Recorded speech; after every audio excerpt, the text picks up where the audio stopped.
ما بعد فأعوذ بالله من الشيطان الرجيم بسم الله الرحمن الرحيم فمن يعمل مثقال ذرة خيرا يره ومن يعمل مثقال ذرة شرا يره وقال النبي صلى الله تبارك وتعالى عليه وسلم ألا فاعملوا وأنتم من الله على حذر واعلموا أنكم معروضون على أعمالكم فمن يعمل مثقال ذرة خيرا يره ومن يعمل مثقال ذرة شرا يره او كما قال صلی اللہ تبارک و تعالی علیہ وسلم۔ میرے بھائیو اور دوستو، اس وقت ساری دنیا کے انسان، کیا کافر کیا مسلمان، وہ منشاہی زندگی پر چل رہے ہیں۔ جو جی میں آیا وہ کرنا ہے، جو جی میں نہیں آیا وہ نہیں کرنا۔ اپنی من چاہی زندگی کا دستور یہ گزشتہ 300 سال سے باطل کی محنت ہوتے ہوتے ہوتے وہ ہمیں اس وقت یہاں تک پہنچا چکے ہیں کہ ہم اللہ کی ذات سے اثر لینا یا اس کے رسول سے اثر لینا یا آخرت سے اثر لینا، یہ ہمارے دلوں میں یا مٹ چکا ہے یا بہت دھندلا ہو چکا ہے۔ یعلمون ظاہرا من الحیات الدنیا، بس یہ فیصلہ آباد کے 4 دن ہی ہمیں اچھے لگ رہے ہیں۔ وہم عن الآخرۃ ہم غافلون، اور موت کے بعد جو آنے والی زندگی ہے اس سے یہ سارا جہان غافل ہے۔ اور یہ کائنات اللہ کی ہے، یہ زمین اللہ کی ہے، عرش فرش اللہ کا ہے۔ یہاں وہ ہوگا جو اللہ چاہتا ہے، یہاں وہ نہیں ہوگا جو دنیا کے بادشاہ چاہتے ہیں، صدر وزیر فوجیں چاہتی ہیں، بلکہ ان الامر کلہ للہ، ساری حکومت وہ اللہ تعالیٰ کے ہاتھ میں ہے، اور وہ من قبل ہے شروع سے، اور من بعد ہے آخر تک، ہمیشہ تک۔ اور وہ ایسی حکومت والا ہے کہ جس کو زوال کوئی نہیں، کل یوم ہوا فی شان، جس کا مقابل کوئی نہیں، ما کان معہ من الہ، جس کا کوئی شریک کوئی نہیں، لم یتخذ صاحبۃ ولا ولدا ولم یکن لہ شریک فی الملک، جو کسی سے پیدا نہیں ہوا نہ اس سے کوئی پیدا ہوتا ہے، لم یلد ولم یولد، سارے جہان کو بنایا خود بننے سے پاک، سارے جہان کو مارتا ہے مارتا رہے گا، خود موت سے پاک ہے، سارے جہان کو مارتا ہے مارتا رہے گا، خود موت سے پاک ہے، سب کو بنایا بننے سے پاک، سب کو مارا مرنے سے پاک، اپنے ارادوں میں وہ کامل ہے، ما شاء اللہ کان، وہ جو چاہتا ہے کرتا ہے، وما لم یشاء لم یکن، وہ نہ چاہے تو کوئی کروا ہی نہیں سکتا، وما تشاءون الا ان یشاء اللہ رب العالمین، تم بھی اللہ کے محتاج ہو، تمہارا چاہا بھی تبھی پورا ہوگا جب اللہ تعالیٰ بھی چاہ لے۔ فرعون کی ساری طاقت لگی کہ موسیٰ علیہ السلام کو ذبح کرنا ہے، اللہ کا ارادہ ہوا کہ ہم نے زندہ رکھنا ہے۔ ایک اتنی کثرت سے بچے قتل ہوئے کہ اس کی اپنی قوم نے کہا تو حکومت کس پہ کرنی ہے، 1 سال چھوڑو 1 سال مارو۔ جس سال چھوڑتا تھا اس سال ہارون علیہ السلام اللہ نے پیدا فرمائے، جس سال قتل کرتا تھا اس سال موسیٰ علیہ السلام کو اللہ تعالیٰ نے پیدا فرمایا، حالانکہ اس کا عکس کرتا تاکہ معاملہ آسان ہوتا، لیکن اللہ کی قدرت کو کون جانتا۔ پھر ایسا نظام چلایا کہ اس کو پانی میں ڈلوایا، پانی سے فرعون کے دربار میں پہنچایا۔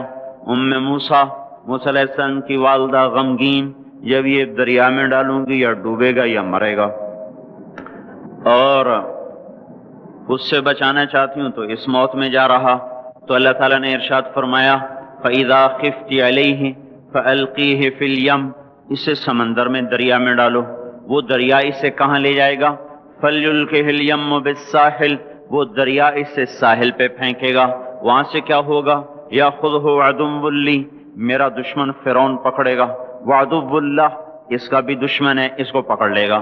تو موسیٰ علیہ السلام کی والدہ کے جی میں آیا، یا اللہ جس سے بچانا ہے وہی اس کو پکڑے گا تو یہ بچے گا کیسے، وہ تو اس کو دیکھتے ہی ذبح کرے گا۔ تو اللہ تعالیٰ نے ارشاد فرمایا لا تخافی ولا تحزنی، نہ اس کی موت کا غم کھا، نہ اس کی موت کا خوف کھا، نہ اس کی جدائی کا غم کھا، انا رادوہ الیک، تو دیکھے گی میں اسے واپس تیری گود میں لوٹاؤں گا، وجاعلوہ من المرسلین، تیری زندگی میں میں اسے رسول بنا دوں گا۔ یہ دونوں کام تو دیکھ کے مرے گی، اس سے پہلے نہیں مر سکتی۔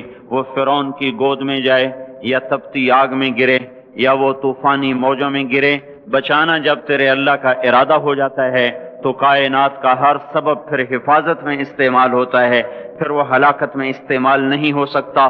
اور جب وہ ہلاکت کا ارادہ کرتا ہے تو حفاظت کے اسباب بھی موت کے لیے استعمال ہوتے ہیں۔ جب وہ عزت کا ارادہ کرتا ہے تو ذلت کے اسباب بھی عزت کا ذریعہ بنتے ہیں۔ جب وہ ذلیل کرنے کا ارادہ کرتا ہے تو عزت کے اسباب میں سے ذلت نکلنا شروع ہو جاتی ہے۔ جب محبتیں لاتا ہے تو نفرتوں میں سے محبتیں نکال کے دکھاتا ہے، جب نفرتیں لاتا ہے تو محبتوں کو نفرتوں میں بدل کے دکھاتا ہے۔ اس کائنات میں میرے بھائیوں حکومت اللہ تعالیٰ کی ہے، یہاں وہ ہوگا جو اللہ چاہتا ہے۔ ساری کی ساری نمرود کی طاقت استعمال ہوئی کہ ابراہیم کو آگ میں جلا دو اور اسے ڈال دو، اور لکڑیاں کٹھی ہوئیں، ڈھیر لگایا گیا اور ایسی آگ دہکی کہ اوپر سے اڑنے والا پرندہ بھی اس میں جا کے گر کے راکھ ہو جائے۔ اب ابراہیم علیہ السلام کو پھینکنے کا وقت آیا تو ان کو قریب جانے کا کون راستہ ہی کوئی نہیں۔ ابراہیم علیہ السلام سے کہنے لگے تو خود چلا جا، وہ کہنے لگے میں کیوں جاؤں، تم نے جلانا ہے پھینکو مجھے۔ اب پھینکنے کا طریقہ کوئی نہیں، قریب جائیں تو خود جلتے ہیں۔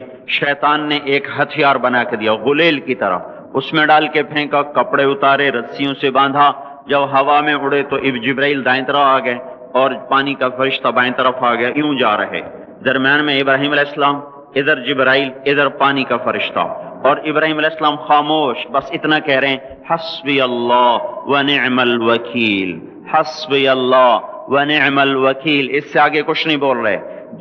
اور ادھر پانی کا فرشتہ اس انتظار میں ہے کہ ابھی اللہ تعالیٰ فرمائے گا پانی ڈالو، آگ بجھاؤ۔ جبرائیل اس انتظار میں ہے کہ یہ مجھ سے کچھ کہیں تو میں آگے کروں۔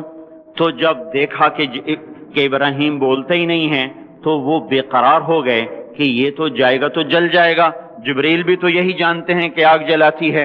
کہنے لگے ابراہیم آپ کو کوئی ضرورت کوئی نہیں، تو فرمایا اما الیک فلا، ضرورت ہے پر مجھے تیری کوئی ضرورت نہیں، اما اللہ فنعم، بے شک اللہ کا ضرور محتاج ہوں پر تیرا محتاج کوئی نہیں۔ جا رہے، جب جبریل سے بھی نظر ہٹ گئی اور پانی کے فرشتے سے بھی نظر ہٹ گئی تو اللہ تعالیٰ نے براہ راست آگ کو حکم دیا نار کونی بردن وسلام علی ابراہیم، اے آگ ٹھنڈی ہو جا سلامتی کے ساتھ میرے ابراہیم پر۔ تو اللہ جل جلالہ نے ایسا ٹھنڈا فرمایا، اس کی گود کو ایسا، اس کے شولوں کو گود بنا دیا، شولوں نے ابراہیم علیہ السلام کو گود میں لیا، جیسے ماں بچے کو چارپائی پہ لٹاتی ہے، ایسے آرام سے انگاروں پہ بٹھا دیا، آگ کو شفاف بنا دیا، یہاں تک کہ ابراہیم علیہ السلام کا باپ آزر جو جانی دشمن اور قتل کے در پہ، جب اس کی نظر پڑی تو اس کی زبان سے بھی بے ساختہ نکلا نعم الرب ربک یا ابراہیم، اے ابراہیم تیرے رب کے کیا کہنے، کیا ہی زبردست ہے تیرا رب۔ میرے بھائیوں، کائنات میں جو بھی شکل ہے، جو بھی صورت ہے، اس کو اللہ نے بنایا ہے، وہ اللہ کے قبضے میں ہے، وہ اللہ کے تابع ہے، اللہ کی چاہت سے استعمال ہوتی ہے۔ اس جہان میں فیصلہ اللہ کا حتمی چلتا ہے، جو زمین کو کہے گا وہ کرے گی، جو آسمانوں کو کہے گا وہ کریں گے، جو ہواؤں کو کہے گا وہ کریں گی، جو پانیوں کو کہے گا وہی ہوگا۔ ساری کائنات میں چونکہ آخری فیصلہ وہ اللہ تعالیٰ کا ہے، اللہ تبارک و تعالیٰ نے انسانی زندگی کے حالات کو میرے بھائیو اس کے اعمال کے ساتھ جوڑا ہوا ہے۔ ساری دنیا کی طاقتیں وہ اللہ تعالیٰ کے فیصلے کو بدل نہیں سکتی۔ جب لوگوں کے اعمال بگڑتے ہیں تو اللہ تعالیٰ حالات کو بھی برباد کرتا ہے اور آخرت کو بھی برباد کرتا ہے۔ مال نے نہ کسی کو اللہ کی بارگاہ میں پہلے عزت دلائی، نہ آج عزت دلا سکتا ہے۔ دنیا کے اقتدار نے نہ پہلے کسی کو کامیاب کیا، نہ آج کسی کو کامیاب کر سکتا ہے۔ یہ میرے بھائیوں آج کا دھوکہ ہے کہ ہم اپنی منشاہی پہ چل رہے ہیں اور ہمیں اللہ کے دستور کا پتہ نہیں ہے کہ اللہ تعالیٰ کن چیزوں سے راضی ہے، کن چیزوں سے ناراض ہے، کس پر اس کی پکڑ آتی ہے، کس پر وہ معاف کرتا ہے۔ اس لیے یہ ساری دنیا کے انسان انتہائی خطرے میں چل رہے ہیں کہ یہ وہ سارے اعمال جن پر اللہ تعالیٰ ناراض ہوتا ہے وہ پورے فیصل آباد میں ہیں، ہر محلے میں ہیں، ہر بازار میں ہیں، پورے پاکستان میں ہیں، پوری دنیا میں ہیں، پورے بر اعظم میں پھیلی ہوئی انسانیت آج للکار رہی ہے اللہ کو کبیرہ گناہوں کے ساتھ۔ زمین کو بھر دیا ہے ظہر الفساد فی البر والبحر بما کسبت ایدی الناس، اور اللہ اپنی سنت قرآن کے ذریعے سے بتاتا ہے کہ جب تم جیسی قوموں نے جب تمہارے جیسے اعمال اختیار کیے تو یہ سنو، ایک قوم تم سے پہلے آئی نوح علیہ السلام کی، جنہوں نے زمین کو کفر سے بھر دیا، الٹا میرے نبی سے کہنے لگے فاتنا بما تعدنا ان کنت من الصادقین، وہ عذاب لاؤ جس سے تم ہمیں ڈراتے تھے، اور وہ عذاب لاؤ جس کا تم نے وعدہ کیا ہوا ہے۔ پھر ہمارا وہ دن آیا ففتحنا ابواب السماء بماء منہمر وفجرنا الارض عیونا فالتقى الماء على امر قد قدر، آسمان کے دروازے کھولے، زمین کو چشمے بنا دیا۔ یہ نہیں کہا کہ زمین سے پانی نکل کر، فجرنا الارض عیونا، ہم نے پوری زمین کو چشمے بنا دیا، روئیں روئیں سے پانی ابلنے لگا، اور آسمان سے پانی گرا، زمین سے پانی نکلا، اور ساری کائنات میں وہ پانی پھیلا۔ ایک تفسیر میں نے پڑھا کہ اللہ تعالیٰ کہ اگر اللہ تعالیٰ اس دن کسی پہ رحم کرتا تو ایک عورت پہ رحم کرتا جو بچے کو لے کے بھاگ رہی تھی کہ کوئی جائے پناہ ملے اور میں بچ جاؤں، اور وہ بھاگتے بھاگتے ایک اونچے پہاڑ پہ چڑھی، جس سے اونچا پہاڑ کوئی نہیں تھا، پیچھے سے پانی آیا، اس نے پہاڑ کو جو ڈبویا، پھر اس کے پاؤں پر چڑھا، پھر اس کے سینے پر آیا، جس نے بچے کو اوپر کر لیا، پھر اس کی گردن تک آیا تو اس نے بچے کو یوں اپنے سر سے اوپر کر لیا کہ شاید بچہ بچ جائے، بار پانی کی موج نے نہ بچے چھوڑے نہ بڑے چھوڑے، سب کو برابر کر دیا، یہاں تک کہ ان کے اپنے بیٹے کو اللہ تعالیٰ نے سامنے وحال بینہم الموج فکان من المغرقین، سامنے ہلاک کیا۔ 3 آدمی غار میں چھپ گئے اور اوپر پتھر رکھ لیا کہ یہاں تو پانی نہیں آئے گا، چاروں طرف جو پانی کا تماشا دیکھا، پر اندر بیٹھ گئے۔ تھوڑی دیر میں تینوں کو تیز پیشاب آیا اور بے قرار ہو کر پیشاب کرنے بیٹھے، اللہ نے پیشاب کو جاری کر دیا، اور وہ پیشاب کرتے کرتے کرتے اپنے ہی پیشاب میں غرق ہو کے مر گئے۔ جو کام قوم نوح کرتی تھی وہ کام آج ہو رہے ہیں، ساری دنیا میں ہو رہے ہیں۔ قوم عاد آئی، بڑی طاقتور، یہاں تک کہ للکارنے لگے من اشد منا قوہ، کوئی ہے ہم سے بڑا طاقتور تو لاؤ نا، ہمیں کس سے ڈراتے ہو؟ ان نقول الا اعتراک بعض آلہتنا بسوء، ہمارے خداؤں نے تیری عقل خراب کر دی ہے، ہم سے تو بڑا کوئی طاقتور نہیں ہے۔ تو اللہ تعالیٰ نے فرمایا اولم یروا ان الذی خلقہم هو اشد منہم قوہ، اے ہود انہیں بتاؤ جس نے تمہیں پیدا کیا ہے وہ تم سے زیادہ طاقتور ہے۔ تو جب اللہ تعالیٰ کی طرف سے وہ حجت پوری ہوئی اور وہ اپنے تکبر میں بڑھتے رہے، نافرمانی میں بڑھتے رہے، تو اللہ نے عذاب کا دروازہ کھولا، قحط آ گیا، انسان ایسے بھوکے، اور وہ انسان ہماری طرح تو تھے نہیں، 40 ہاتھ قد ہوتا تھا، 30 ہاتھ قد ہوتا تھا، 800 سال 900 سال عمر ہوتی تھی، نہ بوڑھے ہوتے تھے، نہ بیمار ہوتے تھے، نہ دانت ٹوٹے، نہ کمزور ہو، نہ نظر کمزور ہو، جوان تندرست توانا، صرف موت آتی تھی، اس کے علاوہ کچھ نہیں ہوتا تھا انہیں۔ اب ان کے بھوک بھی زیادہ، وہ اپنی ضرورتوں کا غلہ بھی کھا گئے، پھر جہاں حلال بھی کھا گئے، پھر کتے بھی کھا گئے، بلے بھی کھا گئے، چوہے بھی کھا گئے، جو چیز ہاتھ میں آئی، سانپ بھی کھا گئے، ہر چیز کھا گئے، پر نہ بارش کا قطرہ گرا، نہ زمین کا دانہ پھوٹا، یہاں کے درخت توڑ توڑ کے ان کے پتے چبا گئے، قحط دور نہ ہوا۔ تو پھر انہیں ایک وفد بھیجا، بیت اللہ بھیجا کہ ہمیں بارش دو۔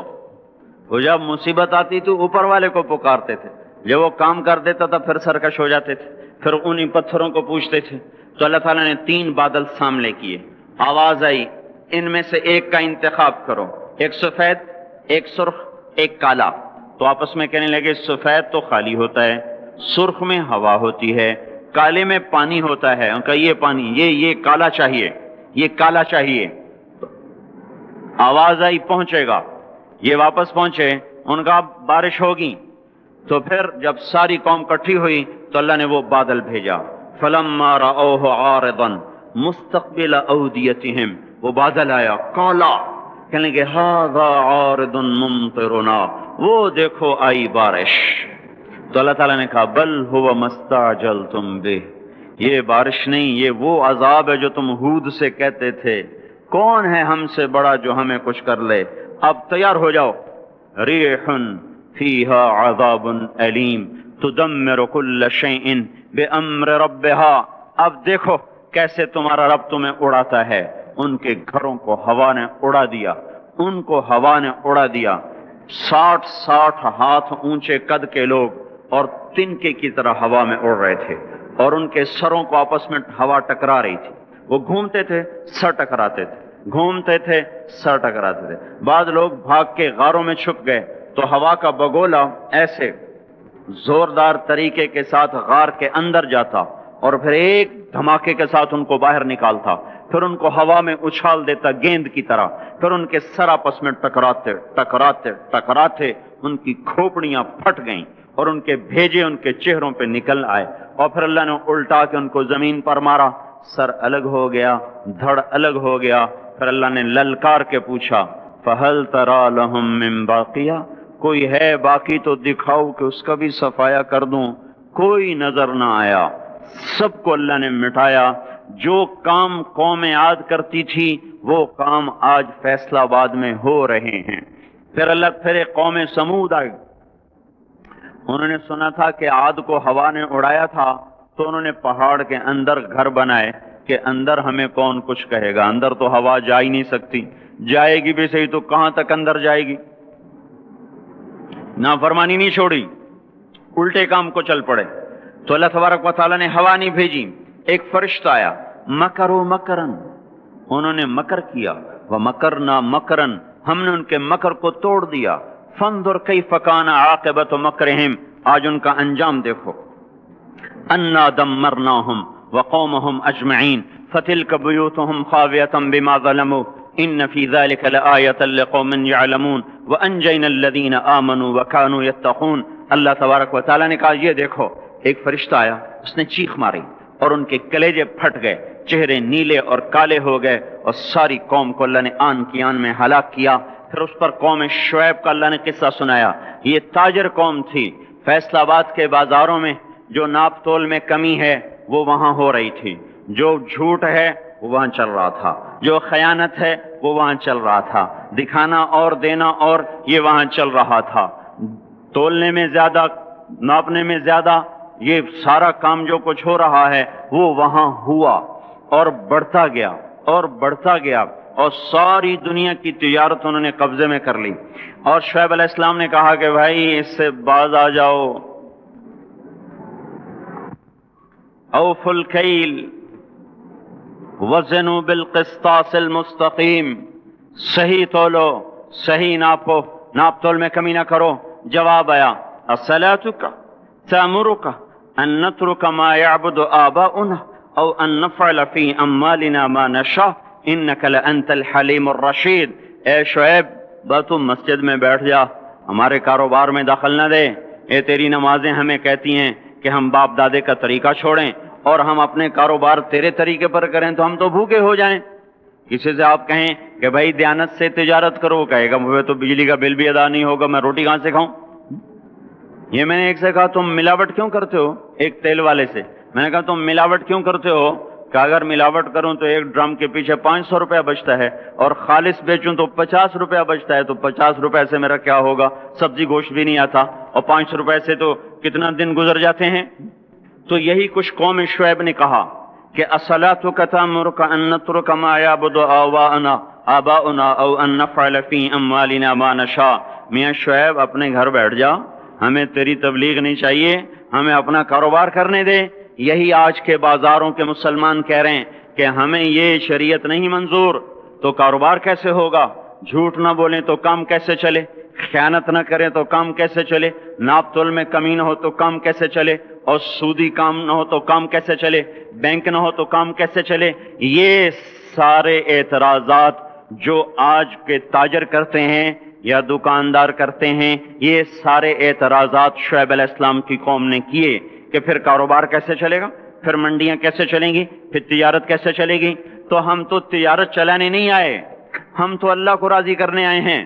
اللہ کو راضی کرتے ہوئے تجارت ٹھپ ہو جائے تو ہو جائے، اور چل پڑے تو برکت، سبحان اللہ۔ ہم اس بات کے مکلف نہیں ہیں کہ ہم نے روٹی کھانی ہے اور بچوں کو کھلانی ہے، ہم اس بات کے مکلف ہیں کہ ہم نے اللہ کے حکم کے مطابق کمانا ہے اور اس کے مطابق کھلانا ہے۔ اس میں کچھ بچے گا کھلائیں گے، نہیں بچے گا فاقہ کریں گے، بچوں کو بھی کہیں گے تمہارا باپ تمہیں نہیں دے سکتا، میں تمہاری خاطر دوزخ کی آگ کو برداشت نہیں کر سکتا۔ حضرت عمر رضی اللہ تعالیٰ عنہ کا انتقال ہونے لگا۔ عمر بن عبدالعزیز 12 بیٹے، مسلمہ بن عبد الملک ان کے سالے، کہنے لگے امیر المومنین آپ نے بچوں پہ بڑا ظلم کیا ہے۔ کہنے لگے کیا ظلم کیا ہے؟ کہا ان کے لیے جو چھوڑ کے جا رہے ہو وہ 2 روپے فی کس ہیں، 2 روپے، تیرے بچوں کو 2 روپے ملیں گے ترکے میں، 2 روپے یعنی 2 درم، تو یہ کیا کریں گے آگے؟ ان کا تو نے کچھ نہ بنایا۔ تو زہر نے اثر کر لیا تھا، کہنے لگے مجھے بٹھا دو، مجھے بٹھا دو، تو انہیں بٹھا دیا۔ کہنے لگے بات سنو، میں نے ان کو حرام کوئی نہیں کھلایا اور حلال میرے پاس تھا ہی نہیں، تو لہذا میں اس کا مکلف ہی نہیں ہوں کہ ان کے لیے جمع کروں۔ وہ کہنے لگے 1 لاکھ روپیہ میں دیتا ہوں، میری طرف سے بچوں کو ہدیہ کر دو۔ کہنے لگے وعدہ کرتے ہو؟ کہنے لگے ہاں وعدہ کرتا ہوں۔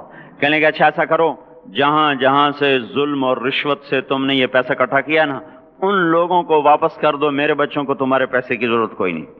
پھر کہا میرے بچوں کو بلاؤ، وہ سب کو بلا لیا۔ تو اس کے بعد ارشاد فرمایا اے میرے بیٹو، میرے سامنے 2 راستے تھے، ایک یہ تھا میں تمہارے لیے جمع کرتا دولت، چاہے حلال ہوتی چاہے حرام ہوتی، لیکن اس کے بدلے میں دوزخ میں جاتا۔ دوسرا راستہ یہ تھا میں تمہیں تقوی سکھاتا، اللہ سے لینا سکھاتا، خود جنت میں جاتا۔ میرے بچوں، میں تمہارا باپ دوزخ کی آگ نہیں برداشت کر سکتا، لہذا میں نے تمہیں حرام نہیں کھلایا، نہ حرام جمع کیا، میں نے تمہیں دوسرا راستہ سکھا دیا ہے تقوی والا۔ جب کبھی ضرورت ہو میرے اللہ سے مانگنا، میرے اللہ کا وعدہ ہے وَهُوَ يَتَوَلَّى الصَّالِحِينَ کہ میں نیکوں کا دوست ہوں، نیکوں کا والی ہوں۔ اگر پھر اپنے سالے سے کہا مسلمہ اگر یہ میرے بیٹے نیک رہے تو اللہ انہیں ضائع نہیں کرے گا، اور اگر یہ نافرمان ہوئے تو مجھے ان کی ہلاکت کا کوئی غم کوئی نہیں ہے۔ پھر اس زمین آسمان نے وہ دن دیکھا کہ اموی شہزادے مسلمہ کی اولادیں اور سلیمان بن عبد الملک کی اولادیں، جو ایک ایک بچے کے لیے اس زمانے میں 10-10 لاکھ درہم چھوڑ کے مرے، ان کی اولاد مسجد کی سیڑھیوں پہ بیٹھ کے بھیک مانگا کرتی تھی، جیسے ابھی جمعے کے بعد بھکاریاں بھیک مانگیں گے۔ اور عمر بن عبدالعزیز کی اولاد وہ ایک ایک مجلس میں 100 گھوڑے اللہ کے نام پہ خیرات کیا کرتے تھے۔ ہم تاجر بعد میں ہیں، مسلمان پہلے ہیں، ہم افسر بعد میں ہیں، مسلمان پہلے ہیں، کسی بچوں کے باپ بعد میں ہیں، مسلمان پہلے ہیں، کسی بیوی کے خامد بعد میں ہیں، مسلمان پہلے ہیں، کسی بچوں کی ماں و عورت بعد میں ہے، مسلمان پہلے ہے، کسی کی بیوی بعد میں ہے، مسلمان پہلے ہے۔ اللہ کو راضی کرتے ہوئے سب کچھ قربان کرنے کا حکم ہے، یہ نہیں ہے کہ اپنی خواہش پہ حکم قربان ہو، ہمیں یہ حکم ہے کہ میرے حکم پر اپنی خواہش کو قربان کرو۔ قوم شعیب نہ بنے ہمارے بازار، وہ مذاق اڑانے لگے، کاروبار کیسے ہوگا، بچوں کو کہاں سے کھلائیں گے، پھر بھوکے مر جائیں، اسکول کی فیسیں کہاں سے دیں، اس زمانے کے تو اسکول نہیں تھے نا، یہ آج کی بات کر رہا ہوں، پھر اسکول کی فیسیں کہاں سے دیں، پھر یہ بجلی کے بل کہاں سے دیں، اگر سچ پر کمائیں اور دیانتداری سے کمائیں تو روٹی کہاں سے کھائیں؟ یہی شعیب علیہ السلام کی قوم کا جواب تھا۔ پھر کہاں سے کھائیں، پھر کہاں سے کمائیں؟ تو چپ کر کے اپنے نفل پڑھا کیا، اپنی اللہ اللہ کیا کر، ہمارے کاروبار میں دخل نہ کیا دیا کر۔ جیسے ہم نے آج اسلام کو کہا ہوا ہے مسجد میں آئیں گے تجھے سلام کریں گے، نماز پڑھیں گے، جمعہ پڑھیں گے، پر تو ہمارے بازار میں نہ آنا، کہیں تو ہمیں جھوٹ سے روک دے، بددیانتی سے روک دے، سود سے روک دے، خیانت سے روک دے، تو ہماری تو تجارت ہی ٹھپ ہو جائے گی۔ تو اللہ تبارک و تعالیٰ نے اس قوم پہ 3 عذاب مارے۔ یہ پہلی کافر قومیں تھیں، ان پہ ایک ایک عذاب آیا۔ یہ کافر کے ساتھ بددیانت تھے، لوگوں کا حق بھی لوٹتے تھے، تو اللہ نے ان پہ 3 عذاب مارے۔ اخذتهم الرجفۃ زلزلہ، اخذ الذین ظلموا الصیحۃ چیخ، اخذهم عذاب یوم الذلہ، بارش کس چیز کی؟ انگاروں کی بارش، ہماری جماعت شعیب علیہ السلام کے قوم کے علاقے میں گئی ہے. وہ اتنا ٹھنڈا علاقہ ہے کہ جب ہم وہاں سے گزرے تو اتنی برف پڑی ہوئی تھی, اتنی یعنی تقریباً 3 فٹ برف پڑی ہوئی تھی. ایسا ٹھنڈا علاقہ. اللہ نے ایک گرم ہوا بھیجی, وہ جھلس گئے, تڑپ گئے, آبلے پڑ گئے. تو اس کے بعد ایک قدم ہوا ٹھنڈی ہوئی تو سارے بھاگ کے باہر آئے کہ شکر ہے ٹھنڈی ہوا آئی. اوپر سے بادل آیا کہ شکر ہے بادل آیا. اس کا ساتھ ہی زمین میں زلزلہ آنا شروع ہوا اور اس کے اوپر فرشتے کی چیخ آئی اور اوپر وہ بادل کالا ایک دم سرخ ہو گیا. پھر اس میں سے ایک دم بڑے بڑے انگارے برسے اور ساری شعیب علیہ السلام کی قوم کو اور مدین کی منڈی کو اللہ نے جلا کے راکھ کر دیا. اگر یہ بازاروں والے توبہ نہیں کریں گے تو مجھے ڈر ہے کہ کہیں ان منڈیوں پر بھی وہ انگارے نہ برس جائیں جو مدین کی قوم پہ برسے تھے. اللہ تعالیٰ کی کسی سے رشتہ داری کوئی نہیں ہے. اور حضور پاک صلی اللہ علیہ وسلم نے بھی خود کہا کہ وَلَا يَبِيتَنَّ أُنَاسٌ مِّنْ أُمَّتِي عَلَىٰ أَشَرٍ وَبَطَرٍ وَلَهْوٍ وَلَعِبٍ فَيُصْبِحُوا قَدْ مُسِخُوا قِرَدَةً وَخَنَازِيرَ بِاسْتِحْلَالِهِمُ الْمَحَارِمِ وَأَكْلِهِمُ الرِّبَا وَشُرْبِهِمُ الْخُمُورِ وَاتِّخَاذِهِمُ الْقَيْنَاتِ وَقَطِيعَتِهِمُ الرَّحِمِ. ایک زمانہ آئے گا میری امت بڑی عیاش ہو جائے گی, بدمعاش ہو جائے گی, ناچ گانے کی رسیا ہو جائے گی, گانے بجانا ان کی گھٹی میں پڑ جائے گا. اور اس حال میں ایک رات ایسی آئے گی کہ رات کو انسان سوئیں گے, صبح اٹھیں گے تو بندر اور خنزیر ہوں گے. اور یہ اس وجہ سے ہوگا کہ انہوں نے حرام کو حلال کر دیا ہوگا. باستحلالہم المحارم, انہوں نے حرام کو حلال کر دیا ہوگا. وَأَكْلِهِمُ الرِّبَا, اور سود کو ڈٹ کے کھاتے ہوں گے. وَلُبْسِهِمُ الْحَرِيرَ, اور مرد ریشم پہنیں گے, سونے کی انگوٹھیاں, سونے کی چینیں نوجوانوں نے گلے میں لٹکائی ہوئی. سونے کی چین, سونے کی انگوٹھی, یہ کون سی لذت ہے اس انگوٹھی کے پہننے میں جو اللہ کو بھی للکارا ہوا ہے اور اس کے رسول کو بھی للکارا ہوا ہے.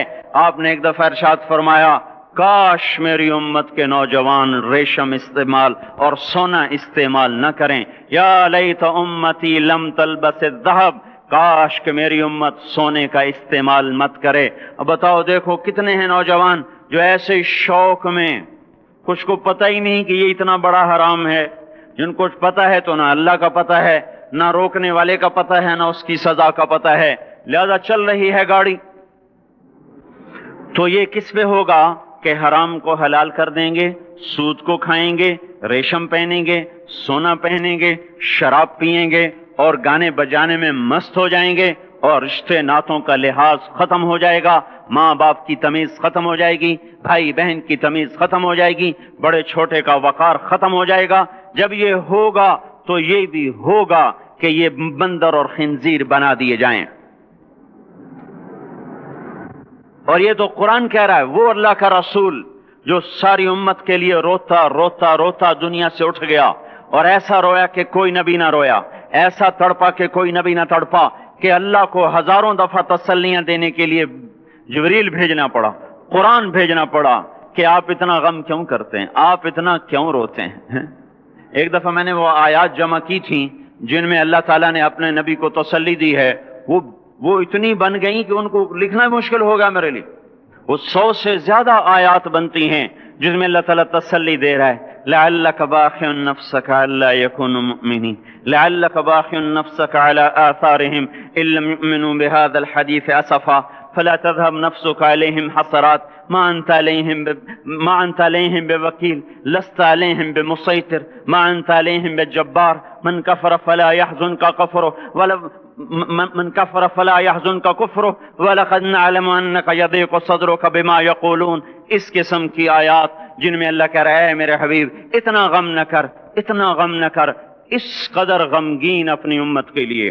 اس کے باوجود آپ کا گلہ قرآن میں سن لو, جب ایسے نافرمان جو کبیرہ گناہ کرتے کرتے مر گئے, اس بددیانتی میں, شرابوں کے پینے میں, نماز کے چھوڑنے میں, کبیرہ گناہوں میں غرق ہو کے مر گئے, تو یہی اللہ کا رسول جو ہمارے لیے رویا بھی. رسول قیامت کے دن جب دیکھے گا ہماری نافرمانیاں تو کہے گا یا رب ان قوم اتخذوا هذا القرآن مہجورا، اے میرے مولا یہی ہے میری وہ امت جس نے میرے قرآن کو چھوڑ دیا۔ میرے قرآن نے پکارا مسجد میں آؤ، انہوں نے مسجدوں کی راہیں چھوڑ دیں۔ مجھے بتاؤ یہ اتنا مجمع کہاں سے آ گیا ہے؟ یہ اس میں سے 1/3 باہر سے آیا ہوگا، یہ 2/3 تو سارا گلستان کالونی کا ہے۔ ان کے قدم باقی 5 نمازوں میں کیوں نہیں اٹھتے؟ یہ کہاں چلے جاتے ہیں؟ کیا یہ اللہ کی دھرتی پہ 8 دن نہیں رہتے؟ کیا یہ صرف 8ویں دن اللہ کا رزق کھاتے ہیں؟ کیا یہ صرف 8ویں دن اللہ کا پانی پیتے ہیں؟ یہ کہاں چلے جاتے ہیں؟ کیا یہ اللہ کی دھرتی پہ 8 دن نہیں رہتے؟ کیا یہ صرف 8ویں دن اللہ کا رزق کھاتے ہیں؟ کیا یہ صرف 8ویں دن اللہ کا پانی پیتے ہیں؟ کیا یہ صرف 8ویں دن اللہ کی ہوا کے ٹنوں ٹن اپنے پھیپھڑوں میں لے جاتے ہیں؟ کیا یہ صرف 8ویں دن اللہ کے دیے ہوئے نور سے دیکھتے ہیں؟ کیا یہ صرف 8ویں دن اپنے کانوں سے سنتے ہیں؟ کیا یہ صرف 8ویں دن اپنے جسم کی نعمتوں سے فائدہ اٹھاتے ہیں؟ کیا یہ صرف 8ویں دن سورج کی روشنی سے نفع اٹھاتے ہیں؟ کیا یہ صرف 8ویں دن تاروں کی جھلملاہٹ سے نفع اٹھاتے ہیں؟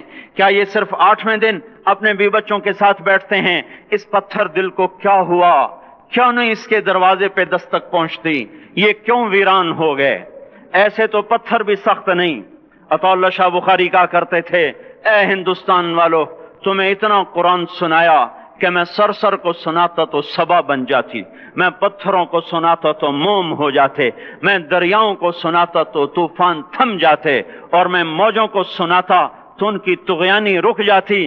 پتہ نہیں تم کس مخلوق، کس چیز سے بنے ہو، کس خمیر سے بنے ہو، تمہارے سینوں میں دل نہیں ہے، پتھر ہیں، اور پتھر سے بھی زیادہ کوئی سخت ہے۔ اشد قسوة من الحجارہ، پتھر بھی اللہ کی حیبت سے لرزتا ہے اور کانپتا ہے، پر تم کون سے انسان ہو، کیسے سینوں میں دل لیے پھرتے ہو کہ 5 دفعہ اتنا بڑا بادشاہ تمہیں پکارے حی علی الصلاۃ حی علی الصلاۃ۔ ایک تھانے دار پکارے گلستان کالونی کا کہ تمہارا سمن ہے آ جاؤ، تو سر پہ پاؤں رکھ کے بھاگے۔ ڈی سی پکارے تو کام چھوڑ کے بھاگے، اور تمہارا زمین آسمان کا بادشاہ تمہیں دن میں 5 دفعہ پکارے اور کانوں پہ جوں نہ رینگے، اور 8ویں دن مسجد کو آ رہے ہوں۔ کیا 8ویں دن کھانا کھایا ہے؟ کیا آج ہی پانی پیا ہے؟ کیا آج ہی چائے پی ہے؟ یہ ایسی جفا اپنے آپ سے کرتے، شیطان سے کرتے، ملک و مال سے کرتے، اپنی دکانوں سے کرتے، یہ بے وفائی اللہ سے کیوں کی ہوئی ہے؟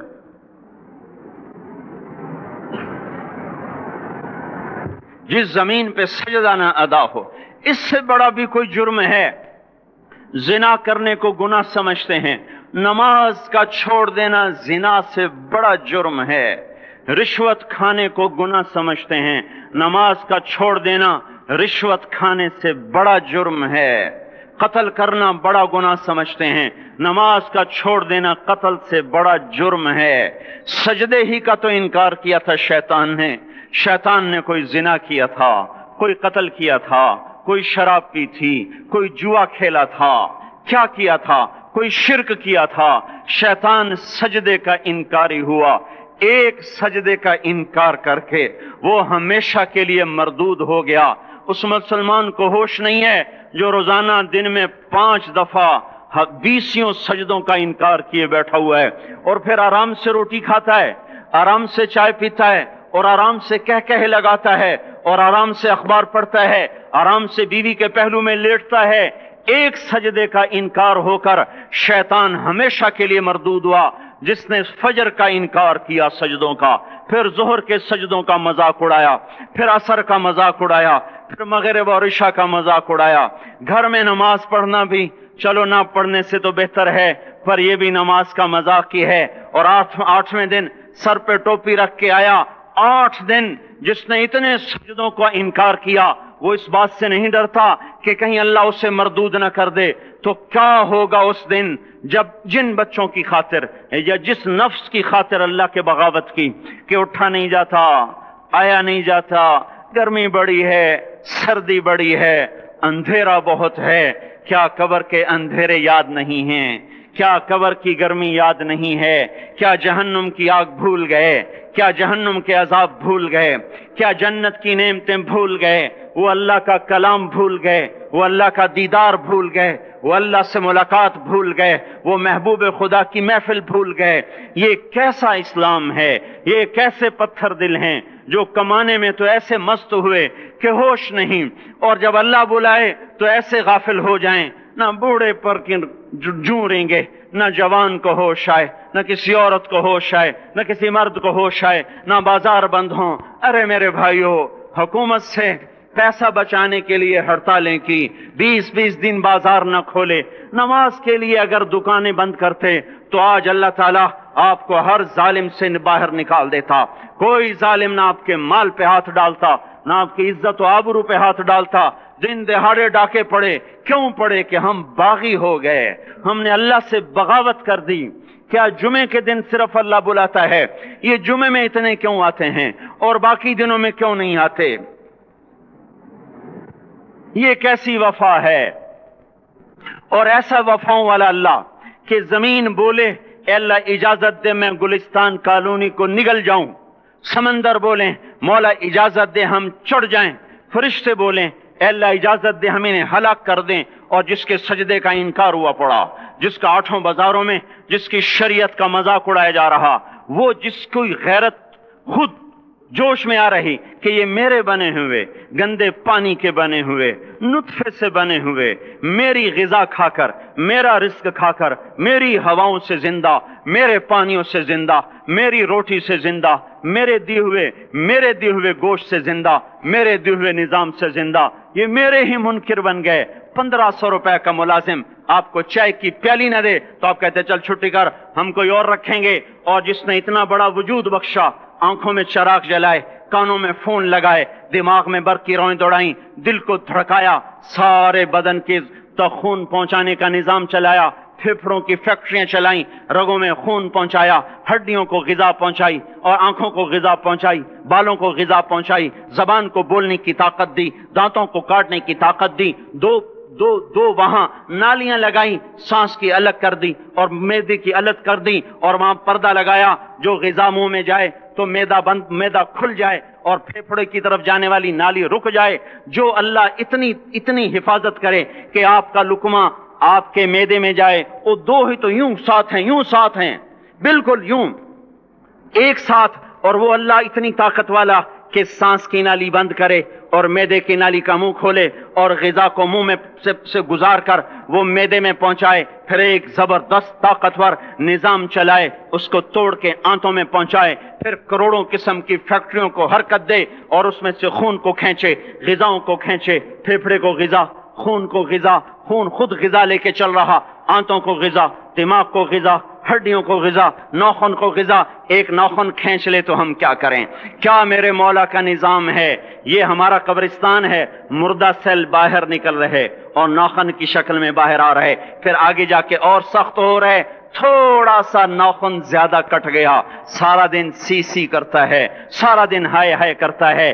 یہی ناخن میرا رب کھینچ لے تو ہم تو ایک ناخن کا شکر ادا نہیں کر سکتے، یہ جوڑ بنا دیے، سیدھا کر دے تو ہم اسی کا شکر ادا نہیں کر سکتے۔ میرے بھائیو، یہ سب کچھ کر کے پھر ہم اللہ کے باغی ہو جائیں، ہے کوئی عقل میں آنے والی بات؟ ہے کوئی سوچ بچار کی بات کہ 1500 صرف دیے اور اس نے چائے کی پیالی نہ دی تو نکال دیا، اس نے گاہک کو ڈیل نہیں کیا تو نکال دیا، اور یہ وجود کہاں سے خرید کے لائے؟ یہ زمین کس نے بچھا کے دی؟ والارض وضعها للانام، اے میرے بندو میں نے ہی تو تمہیں بنا کے دی، فاکہۃ، دیکھو میں نے تمہارے لیے پھل نکالا، والحب ذو العصف والریحان، میں نے ہی تمہارے لیے غلہ بھی بنایا اور بھوسا بھی بنایا۔ فَبِأَيِّ آلَاءِ رَبِّكُمَا تُكَذِّبَانِ، میری کیوں نعمتوں کو جھٹلاتے ہو؟ کیوں میرے باغی بنتے ہو؟ کس کا انکار کرتے ہو؟ دیکھتے نہیں ہو رب المشرق والمغرب،